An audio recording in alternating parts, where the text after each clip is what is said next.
Empty streets in Nepal's capital as a 2-week lockdown is imposed to limit the spread of coronavirus. It's the second wave to hit the country. Infections have surged and more than half are in the capital, Kathmandu. Hospitals are seeing more cases in a shorter span of time. The second wave is more potent, with more young people and children infected. As health workers struggle to contain the growing number of patients, experts fear that thousands may have caught the mutant variant strains emerging out of neighbouring India. Thousands of workers from Nepal have left their jobs in Indian cities where COVID-19 is spiralling out of control. They're arriving here in Nepalese towns by the border, and that's creating a major health crisis. It's like a mini India. If the situation was similar in the capital, which has a dense population, it would be difficult to cope with the existing health infrastructure.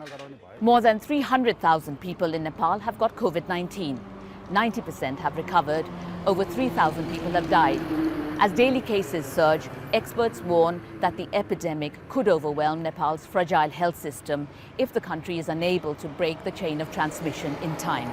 Nepal's health authorities have repeatedly appealed to the public to wear masks, avoid crowds and to maintain social distance. But recent political rallies and religious festivals have helped fuel the spread of the disease. Thousands rushed to leave the capital after the lockdown was announced. I'm waiting at the bus stop for a seat out of Kathmandu. It's crowded. The situation is difficult. I'd rather be back in my village where I can make ends meet. Health authorities fear this exodus could spread the virus in villages across Nepal. The